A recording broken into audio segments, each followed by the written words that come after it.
Can you see me? Okay. I can see you. Shake my hand. Acabo d'agafar aquest micròfon perquè si no, no em sent. Do you hear me now, Noni? Mucho gusto, eh? Nice to meet you. Molt de gust. Yes. I'm from Los Angeles, California. Welcome to Barcelona. Benvinguda a Barcelona. Okay. Thank you so much. I'll explain a little bit how this works and then I'll come back to you. Okay, Noni? Okay, no problem. Okay. I és la Noni de la Penya, la periodista freelance, que tenim exactament allà a Los Angeles. Ja veieu que porta aquest vestit, porta aquest casc. I don't know, Noni, if I could ask you to raise your arms. A veure si pot aixecar els braços. Ja veieu que els aixeca. Keep them up, because now we'll show the robot. I ara anirem a veure el robot, que ja veieu. Can you move them a little bit more? A veure si els pot moure una mica més. Up and down. Doncs ja veieu que el robot reacciona perfectament amb la Noni. Noni, I'm ready to interview you now for a few minutes. Li farem una entrevista a la Noni per veure què li ha semblat aquesta experiència. You're a journalist, ella és una periodista, i fa una estona ha entrevistat un científic de Barcelona. You just interviewed a researcher from Barcelona, but in a body of a robot. What was that experience like?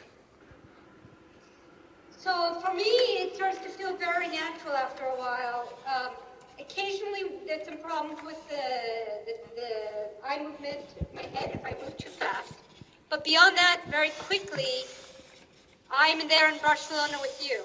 Okay, in fact, you're touching me. My body's here, Okay. and I feel like I'm there in the room with you doing the interview. Wearing virtual reality goggles and a motion capture suit, I was able to be in Barcelona and Los Angeles at the same time. I can't do that today since I don't have access to the robot. Instead, I must still rely on traditional methods of film and slides to present my work, something I call immersive journalism. The basic concept behind immersive journalism is to give people a first-person experience of the news, to make them feel that they're actually on the ground while the story unfolds. The sense of presence that comes with the VR technologies when you put people in the middle of the story can be extremely powerful, and it actually gives them access to the sights, sounds, and feelings that often accompany news stories. In fact, journalists have always tried to put people on the ground, to have them have a sense that they're there when the story unfolds. Martha Gellhorn, who was a reporter during World War II, called it The View from the Ground, and Walter Cronkite actually made a series of films that he called You Were There. The Mexican province of Texas is not a part of the United States, although it has been populated by a steady stream of Americans. These Texians, as they are called, are Mexican citizens. Their province is part of the Mexican nation, but their difficulties with the central government have steadily increased. Now there is open rebellion. March 5th, 1836. The siege of the Alamo.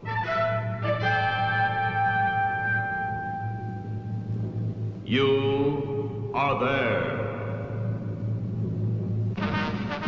Of course, trying to command you to be there wouldn't work anymore, although I guess in Cronkite's time this was a very successful series. In the early days of the internet, web journalism very quickly put up photographs and audio and tried to make more immersive storytelling pieces. Similar ideas, of course, surface in documentary games. You have JFK Reloaded. This piece allowed you to play the shooter, and they kept it up until somebody actually was able to make the shot from that angle. And the idea was that they were dealing with the speculation around the event and could it actually happen from the book depository. During the presidential campaign between John Kerry and George Bush, there was a huge controversy about whether John Kerry deserved his Swift Boat medal during the Vietnam War. Kuma Wars put up a game that actually let you play as if you were Kerry to see whether he deserved his medal.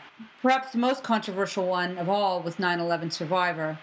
In 9/11 Survivor, you didn't really play anything but a victim who was present at the time. One of the creators told me he'd been up gaming all night and had his television on, and when he looked over at his TV not long after the first plane had hit, he saw people jumping from the building, and this was a game that he worked on to try to come to terms with what he'd seen. And another one of the developers, as he put it, is the game itself is not really a game at all. It keeps no score, actual track of time. It's merely a moment caught in time. And I would say that that's really what journalism has always tried to do. Informing what I've been doing has been a lot of research indicating that people really connect to their virtual selves. For example, in this particular study, this guy is actually seeing himself through that video camera from behind. So he sees his body as if he is sitting behind his body. And when they brought down a hammer in front of the camera, he jumped. So he actually felt like his body was where the camera position was rather than where he was actually seated. This type of connection has been repeated in multiple kinds of studies. People have been given fake arms, for example. There's just been a ton of work of understanding that in some ways what we see becomes what we are. One of the first projects I built was a virtual Guantanamo Bay prison. With funding from the MacArthur Foundation and support from the Bay Area Video Coalition, I was able to take a documentary I'd made unconstitutional and reconstruct it in the virtual world. What happens behind these barbed wires? The little information that comes out of Guantanamo Bay through former prisoners, their lawyers, or the occasional NGO is remarkably consistent. They all report similar horrors. Beatings, electric shock, people chained to walls, floors, their heads plunged into ice-cold water. Dogs barking at naked prisoners while loud music is being fired into their ears. People are being taunted with pictures of their children, saying that you're never going to see them again. The screams of women are being used to break detainees' wills. The man speaking here is British national Muazzam Beg. He spent almost 3 years in the infamous prison before he was released in 2005. In her 2004 documentary Unconstitutional, writer-director Noni de la Peña used footage of Muazzam's father reading his son's letters from Guantanamo. I've been kept like an animal in a cage. They don't give me food. There is no one to help me. Under the Second Life name Noni Ryder, De La Peña is behind the Gone Gitmo project, situated on a rooftop on IML Island. The sim is run by the Interactive Media Division at USC School of Cinematic Arts. Noni is convinced that the issues surrounding Guantanamo can be brought much closer to home via Second Life. There's a sense of the reality to it. So when your avatar goes into a cage, it's a very visceral feeling, beyond watching it in a film, beyond reading about it in the paper. Geography doesn't matter. With a grant from the Bay Area Video Coalition, Noni and USC visiting Professor Peggy Weil used famous builder Bubaka Fairchild to create interactive Guantanamo. Guantanamo is physically off limits to most citizens and press. Keep a topic out of sight and it stays out of mind. So in the face of a real but inaccessible destination, we felt that Second Life offered us a chance to build an accessible, albeit virtual, version. De La Peña and Weil also realized they would have to deal carefully with the implications of depicting questionable interrogation practices. We do not torture your avatar. So rather than a torture chamber, we elected to build a contemplation chamber, a series of spaces to contemplate the reports of practices going on in Guantanamo, as well as the current news via RSS feed. As soon as I had put on my orange jumpsuit, I was thrown into the back of a C-17 transport plane and... You're immediately bound, and then a black hood comes over the vision of your avatar. Shut up! Oh. We then integrated some sounds that were based on descriptions of what real detainees heard. When the black hood is removed, you find that you're in a cage. Most of the footage is from original Defense Department shots of detainees in Guantanamo Bay. A replica of Camp Delta will be added to this Camp X-Ray soon. Noni wants it to include a habeas corpus game, enhancing the simulation of a place outside of the law. Like a regular video game where you get your choices. What do you do now? Call your parents? Call your lawyer? Ask what you're in here for? And the answers are, no, you can't call your parents. No, you can't call your lawyer. Sorry, not allowed to give you that information. Noni de la Peña hopes her SL project reaches a responsive audience. On Constitution Day, residents used the bill to interact with faculty from Seton Hall Law School, which has been on the forefront of analyzing detainee records. Like other strategies of war times past, the idea behind Guantanamo is the dehumanization of the enemy, says Noni de la Peña. Second Life should be used for the opposite, meeting the perceived enemy face to face, breaking down barriers, both geographical and in our heads. The Palestinian and Israeli border, a couple of gang neighborhoods, and then bring the gang members into Second Life to take each other through their neighborhoods. Given what we know about how much people identify with their avatar, what kind of experience would that be for people? Fascinating indeed. I'm Dragster Dupre reporting for Life4You News, contemplating the future of humanity in a tiny cell wearing orange. In that piece, we were very careful about how we used the real-life story and how we embedded pieces from the real-life story and the real-world story into our virtual build. For example, this was a photograph that was smuggled out by a soldier, and this was the way that we built the Second Life site. Similarly, we used video that came from the Defense Department throughout. These videos were released originally by the U.S. Defense Department, but a lot of them were pulled because they caused such an uproar about the conditions in which detainees were being kept. By having this video throughout the site, we felt like it was a constant reminder that this is a reproduction of a real-world place. We also began what we called embodied edits. That is, we'd move people along the timeline using their avatar, using their embodied selves. And this is a really interesting challenge because in these virtual spaces, usually people have freedom. They get to direct themselves about where they go, so you don't have complete control of the linear narrative. Places like Second Life, they could actually fly around. From Gitmo, I moved on to making a piece about a detainee kept in a stress position for multiple hours. And this was the first time that I really understood the power and the impact of using virtual reality goggles to tell these kind of stories. So we're going to put on this head-mounted display. If this is uncomfortable, tell me. All right.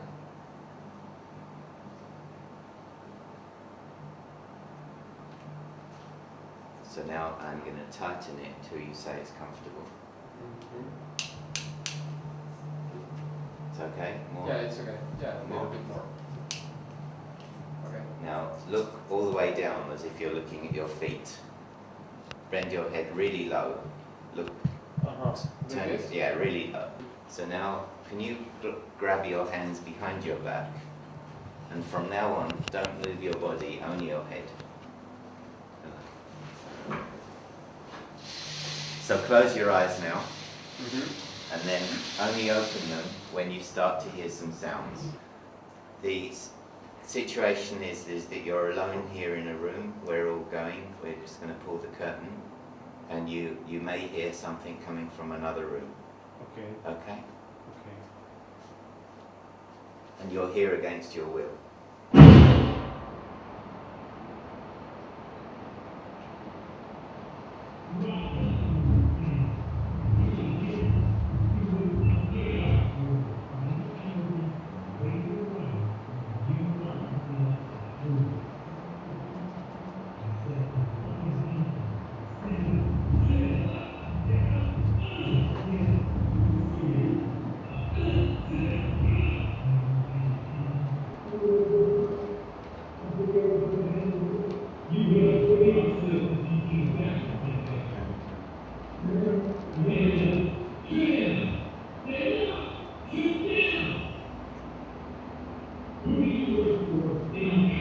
I might have been imitating his posture.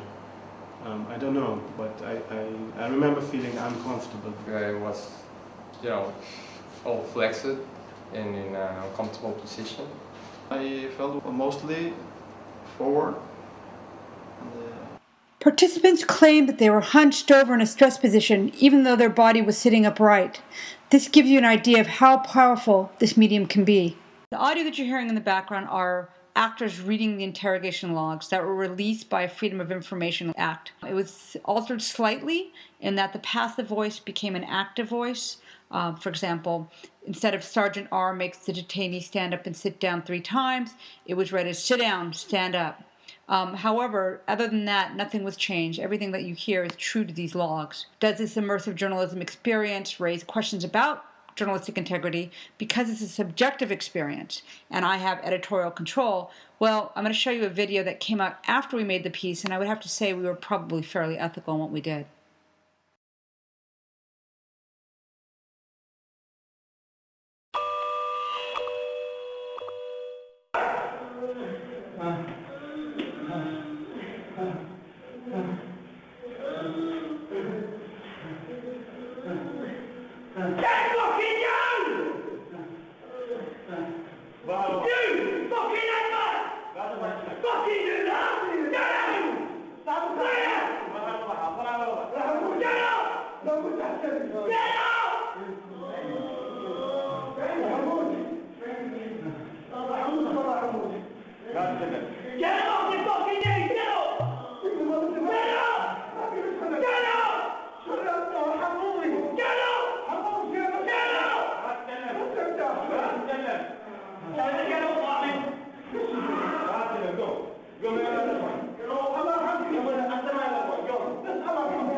Finally, I'm going to wrap up with my piece, Hunger in Los Angeles. Hunger in Los Angeles started as part of a larger project called Hunger in the Golden State at USC at the journalism school, which was dealing with how many people were going hungry in the state during the downturn. So we went to food banks and recorded audio. A man waiting in that long line went into a diabetic coma because he didn't get food in time.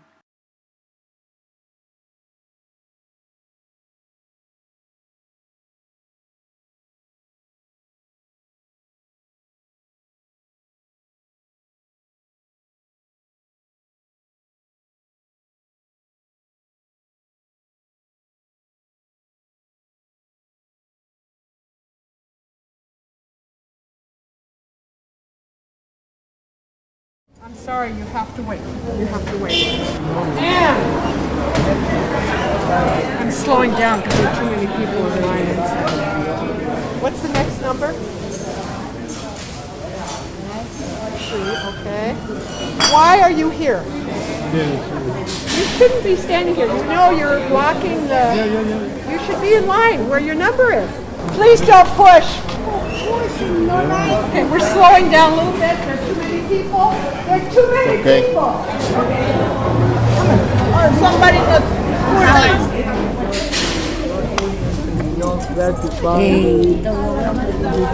Okay, he's having a seizure. Okay.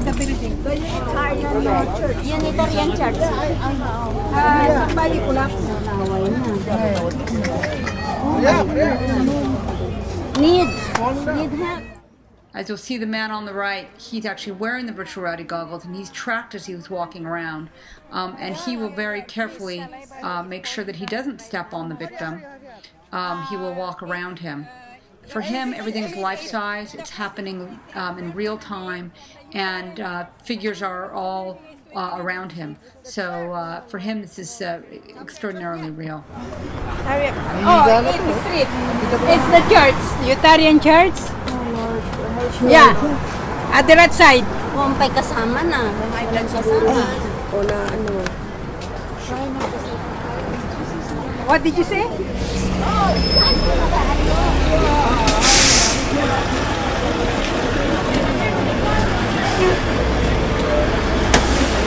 What happened? Sipet. Maybe her sugar went down. The piece premiered at the Sundance Film Festival, and the impact was tremendous.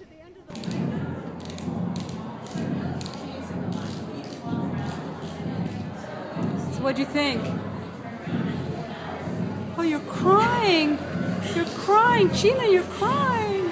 Now I return to the robot and ask you to imagine being able to travel to the moon, walk underwater, or embed in another culture in order to prevent an escalation to war. Yet there are ethical implications too. If I appeared as a child, would children trust me more readily? Clearly, immersive journalism and the future of embodiment is complex. But I believe if we are aware of the challenges and seek out best practices, immersive journalism and embodied experience will be part of our bold future. Thank you.